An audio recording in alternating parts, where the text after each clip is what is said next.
Welcome everyone to our top mod showcase. This is the time of month where we present the winners of the best mods of every genre and type that I could ever find, then cram them in a list. On behalf of the modding community, thank you everyone for enjoying the mods and supporting the amazing project of our creators. While we're on the topic of mod creators and mods, a really interesting development happened this month. We just overtook The Witcher 3's modding community in terms of mods downloaded. Yes.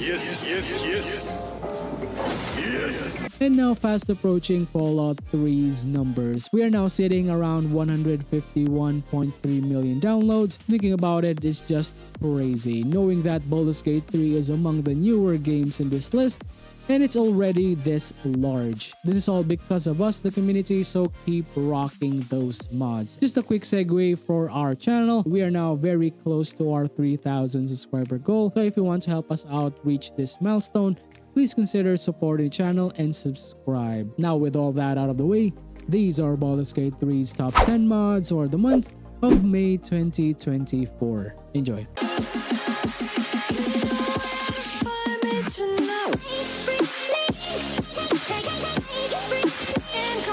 We're gonna start with our armor mod of the month, and finally somebody managed to make this happen. Ever been bored of the same old shields in the game? There's not a lot of variations to them, and most of the shields only give additional AC to the users, which is especially prevalent in Act 1.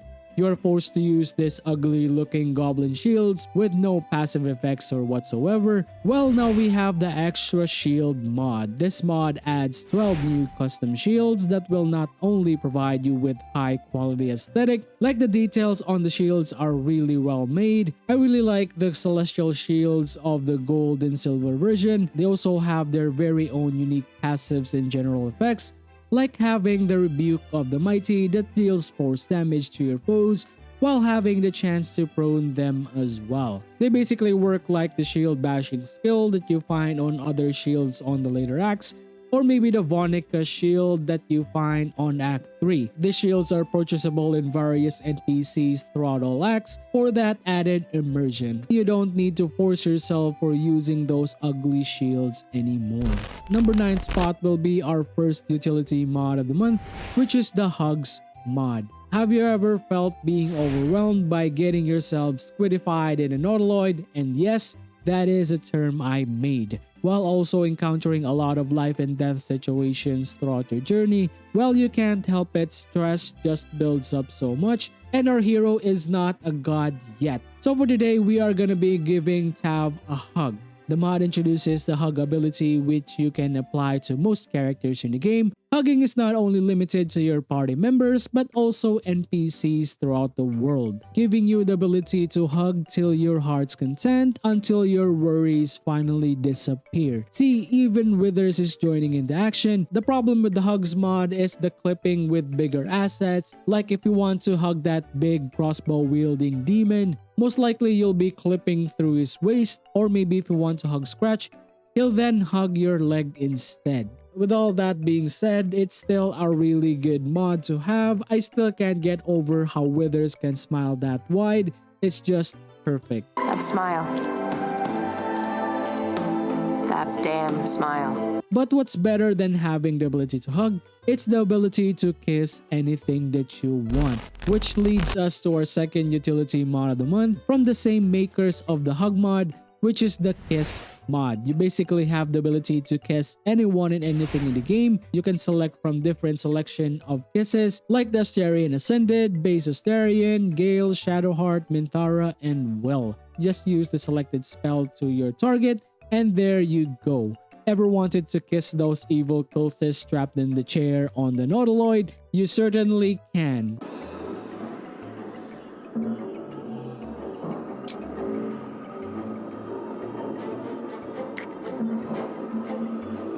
Want to kiss a bear that is not Halsin? Go crazy. But just beware, like the Hug mod, it has awkward clipping action like the kisses don't match, and you'll sometimes kiss the air, neck, or something far lower if your targets are far shorter. Ever wondered how it looks like to kiss a static inanimate object?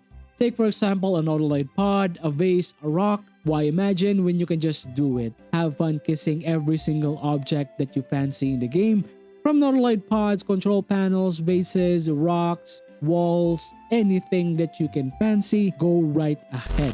7th will be Blossom's Variety Collection. The author of Blossom's Variety is really popping off to give us some really cool stuff.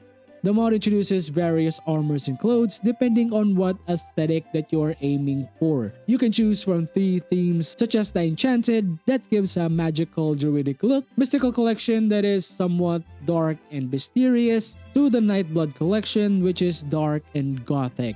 They also have some bonus stuff which is a nice touch. Here's a quick showcase, enjoy!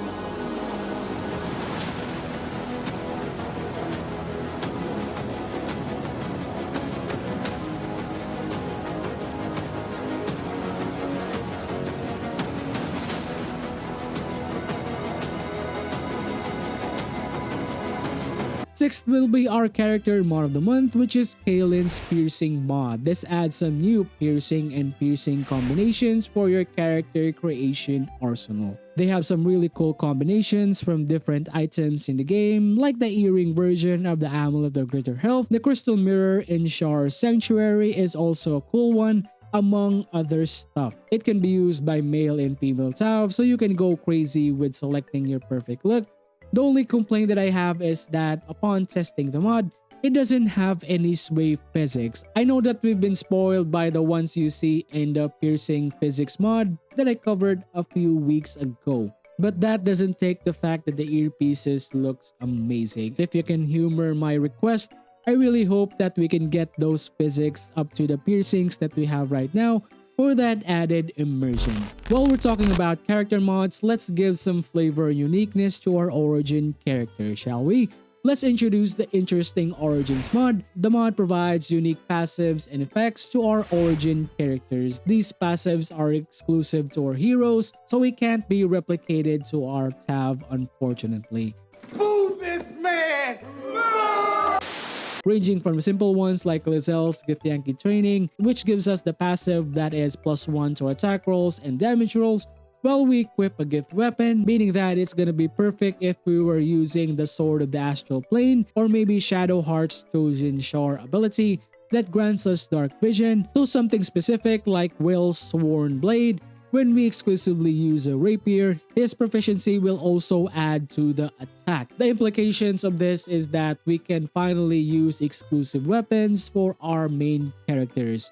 My favorite is the Dark Urge that provides intimidation and perception, as well as a free alert and a crit modifier. If you want to make it more exciting and character specific, I highly advise you take the improved background mod to get more variation on your backgrounds that you select whenever you're making your own character. Now for number 4 and our second armor mod of the month, which is the JWL Discordant Instruments mod. Ever wanted to make use of those instrument slots that you have specifically if you're not using the Bard class? You know that it's just a waste if you just leave it empty like that, so now we'll be fixing it. The mod converts the music instrument slots into something useful by giving you 100 new trinkets to use and fill it with. These trinkets are spread across the world for you to discover or maybe purchase in vendors. What this means that you can find regular vendors that sells the common ones like the map of the Sword Coast that gives you +1 to your history, nature, and survival, or maybe something useful which is the fashionable backpack that increases your carry weight by 120%, or to something more vendor specific that is quite unique, such as the Decanter of Endless Mead for example, which is from Mattis, the portable Wheatstone from Damon that gives us the ability to use a Wheatstone, or maybe something unique that you find on your travels, like the Belt of the Primal Recall that grants advantage against Beast if you so happen to defeat Flynn the Knoll. More powerful stuff is the things that you can find on the Leather Axe and this is one of the biggest mod the creator have ever made. I really recommend checking out his work. Now for the top 3 of the mod, which are a combination of a great collaboration project from the creator of the Valkrana series and the Absolute Wrath. We're gonna start with overhauling our encounters and adding some flair and fun to those. Starting with the Valkrana's Undead encounters, this mod adds Undead map encounters across all acts.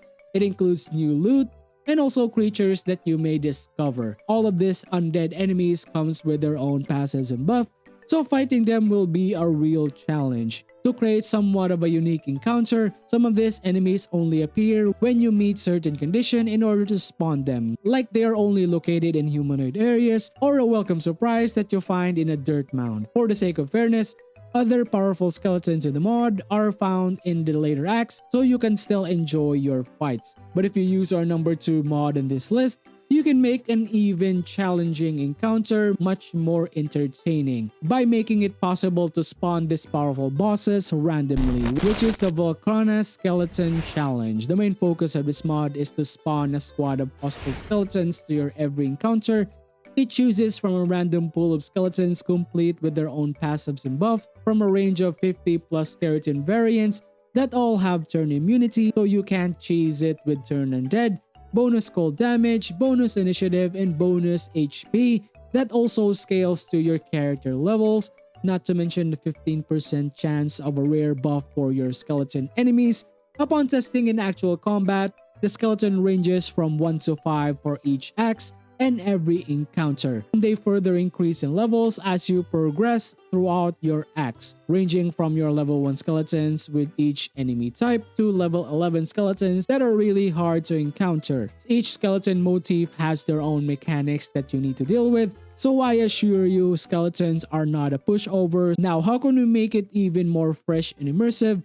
Let's add the perfect pair to this wonderful mod. Introducing the Absolute Wrath 2.0, which is called Undead Rising Update. Grim Preacher has been hard at work to provide us with more pain and enjoyment. This is on top of the good stuff that we already have in the 1.0 version, like the smart affixes that ensures lore-based and theme-appropriate affixes, tiered affixes that scales with every level of your character, etc. This also adds almost 2,000 affixes and hundreds of potential elite combinations and buffs, so it'll guarantee to add that twist and increase the difficulty across all your encounters. As the update theme implies, which is Undead Rising, it works with the Undead Skeleton Encounters and Skeleton Challenge mods, giving you that insane new playthrough, making it a whole new game to challenge your team and builds. Upon testing the update together with the Undead mods, you quickly notice about the affixes each skeleton has, clocking around 2 to 5 affixes per undead, while your regular encounters like the goblins, the gnolls, and the other stuff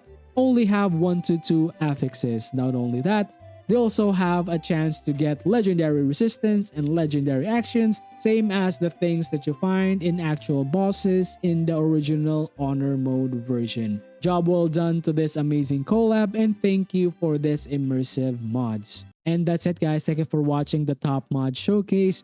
Again, on behalf of the mod community, thank you for downloading the mods and supporting the amazing talent of our mod creators. Really curious to know what you guys think about the mods, or are you using these mods already? Would love to know all about it, as well as your questions and clarifications in the comment down below. Don't forget to hit that like button if you guys like the video. Shout out to all the people who subscribe and keep supporting the channel. I really appreciate you guys for all the amazing support.